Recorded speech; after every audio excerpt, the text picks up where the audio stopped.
ആദരണീയരായ അധ്യാപകർ, വിദ്യാർത്ഥി സുഹൃത്തുക്കൾ, വിശിഷ്ട അതിഥികൾ, മറ്റു പ്രിയമുള്ളവർ, ഏവർക്കും സ്നേഹാഭിവാദ്യങ്ങൾ. മാനവ ചരിത്രത്തിൽ ഇന്നുവരെ നേരിട്ടിട്ടുള്ള എല്ലാ ദുരന്തങ്ങളെക്കാളും ഭയാനകവും പ്രകൃതിശേഷിയേറിയതും നാശകരവും പ്രത്യാഘാതം ദീർഘകാലത്തേക്ക് നിലനിൽക്കുന്നതുമായ ഒരു മഹാവിപത്താണ് ലഹരിയുടെ ഉപയോഗം. ഓരോ കുട്ടിയുടെയും ജീവിതത്തിലേക്ക് ഹരമായും ഉന്മാദമായും ഉച്ച ചങ്ങാതിയായും മൃദുവാസത്തോടെ പടികയറി വരുന്ന ലഹരി മരുന്ന് ഏതു വിധേനയായാലും ഒരു പ്രാവശ്യം ഉപയോഗിച്ചാൽ പിന്നെ അതിന്റെ തോഴനും പിന്നീട് സന്തത സഹചാരിയായും അധികം വൈകാതെ അടിമയുമാക്കി മാറ്റുന്ന മാന്ത്രിക ശക്തിയാണ് മയക്കുമരുന്നിനുള്ളത്. മയക്കുമരുന്നിന്റെ ഈ മാന്ത്രിക ശക്തിയെക്കുറിച്ച് പറയുമ്പോൾ കടൽക്കിടവന്റെ കഥയാണ് എനിക്ക് ഓർമ്മ വരുന്നത്.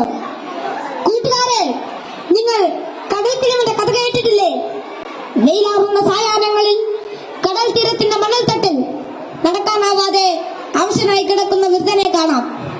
കരുത്തരായ യുവാക്കൾ ഒറ്റയ്ക്ക് ആരെങ്കിലും അടുത്തെത്തിയാൽ തന്നെ അല്പദൂരത്തേക്ക് മാറ്റിക്കിടത്താൻ ചെറുപുഞ്ചിരിയോടെ വിനയാജ്ഞരായി അപേക്ഷിക്കും. മനസ്സറിഞ്ഞ സഹായിക്കാൻ തയ്യാറായാൽ എടുത്തു മാറ്റാൻ കിഴവൻ അനുവദിക്കുകയില്ല. തോളിൽ കയറ്റാൻ നിർബന്ധിക്കും. തോളിൽ കയറിയാൽ കിഴവന്റെ തനി സ്വഭാവം പുറത്തു വരും. തന്നെ വഹിച്ചവൻ കുഴഞ്ഞു വീണ് മരിക്കുന്നതുവരെ തോളിൽ തന്നെ ഇരിക്കും. നന്നേ ഭാരമുള്ള കിഴവനെ ചുമന്ന യുവാവ് മരിച്ചു എന്ന് ബോധ്യമായാൽ ഇറങ്ങി അല്പമകലെ മാറിക്കിടക്കും, അടുത്ത ഇരയെയും കാക്കാൻ. ഇതുപോലെയാണ് ലഹരിയുടെ ഉപയോഗവും. ഒരു പ്രാവശ്യം രുചിച്ചു നോക്കിയാൽ പിന്നെ രക്ഷപ്പെടൽ അസാധ്യം എന്നല്ല, എന്നാലും വലിയ പ്രയാസം തന്നെ. മയക്കുമരുന്ന് ഉപയോഗിച്ചു തുടങ്ങാൻ പ്രേരകമാകുന്ന ഘടകങ്ങൾ പലർക്കും പലതാണെങ്കിലും പരിണിതഫലം എല്ലാവരിലും ഏതാണ്ട് ഒന്ന് തന്നെയാണെന്ന് പറയാം. ഉപയോഗിച്ച് തുടങ്ങുമ്പോഴുള്ള രസവും കൗതുകവുമെല്ലാം മാനസിക സംഘർഷങ്ങൾക്കും ശാരീരിക പ്രശ്നങ്ങൾക്കും വഴിമാറും. പിന്നീട് ഇതില്ലാതെ ജീവിക്കാൻ കഴിയില്ലെന്ന സ്ഥിതി വരുന്നു. ലഹരിക്കാംശമായ പണം കണ്ടെത്തുന്നത് പ്രയാസമായി തീരും.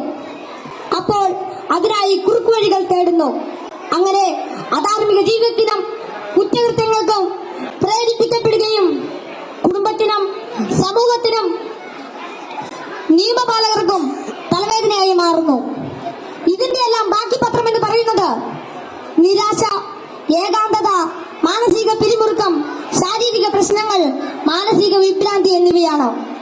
ഈ പ്രശ്നങ്ങൾ ഇവരെ നിഷ്ക്രിയരും നിർജീവനുമാക്കി തീർക്കുന്നു. അങ്ങനെ കുടുംബത്തിന്റെയും സമൂഹത്തിന്റെയും നട്ടല്ലാകേണ്ട ഇവർ വീടിനും വീട്ടുകാർക്കും നാടിനും തന്നെ ബാധ്യതയായി തീരുന്നു. ലഹരി ഒരു മഹാവിപത്താണ്. സമൂഹത്തെ കാർന്നിരുന്ന മഹാവ്യാധി. ഇത് ബാധിക്കുന്നതാകട്ടെ നാടിന്റെ സമ്പത്തും രാഷ്ട്രത്തിന്റെ അടിത്തറയും നട്ടലുമായ കൗമാരത്തെയും യൗവനത്തെയും. കുപ്പിയിൽ നിന്ന് തുറന്നുവിട്ട ഭൂതം പോലെ നമ്മെ ഒന്നോടെ വിഴുങ്ങുവാൻ വായ്പിളർ നല്ലറിയാൻ തടുക്കുന്ന ഈ ദുർഭൂതത്തെ നമുക്ക് ഒറ്റക്കെട്ടായി നേരിടാം. ലഹരി എന്ന മഹാവിപത്തിനെതിരെ സന്ധിയില്ലാ സമരത്തിനായി നമുക്ക് അണിചേരാം. മയക്കുമരുന്നിന്റെ ഉപയോഗത്തിനും വിതരണത്തിനും വ്യാപനത്തിനുമെതിരെ കൈയോട് കൈകോർത്ത് നമ്മെ തന്നെ കാത്തും കൂട്ടുകാരുടെ കാവലാളായും ലഹരിക്കടിമപ്പെട്ടു പോയവരെ ചേർത്ത് പിടിച്ചും ലഹരി വിമുക്ത നാളേക്കായി ഐക്യദാർഢ്യത്തിന്റെ ഉരുക്കുകോട്ട തീർത്ത് മുന്നേറാം. ഉറച്ച തീരുമാനവും വ്യക്തമായ കർമ്മപദ്ധതികളും കൃത്യമായ ബോധവൽക്കരണവും കൊണ്ട് നമ്മുടെ കൂട്ടുകാർക്ക് ചുറ്റും നമുക്കൊരു രക്ഷാവലയം തീർത്ത് മനവും കരവും ഒന്നായി ചേർത്ത് ഉറക്കെ പാടാം. ശിരസ്സുയർത്തി പറയുക ലഹരിക്കടിപ്പെടില്ലൊരു നാളും നാം. ശിരസ്സുയർത്തി പറയുക ലഹരിക്കടിപ്പെടില്ലൊരു നാളും നാം. വരം കണക്കെ കിട്ടിയ ജീവിതം എറിഞ്ഞുടയ്ക്കുകയില്ല നാം. വരം കണക്കെ കിട്ടിയ ജീവിതം എറിഞ്ഞുടയ്ക്കുകയില്ല നാം. ശിരസ്സുയർത്തി ശിരസ്സുയർത്തി ശിരസ്സുയർത്തി പറയുക ലഹരിക്കടിപ്പെടില്ല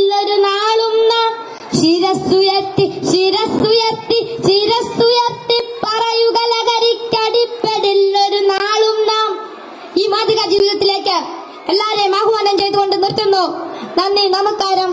താങ്ക് യു ആൾ.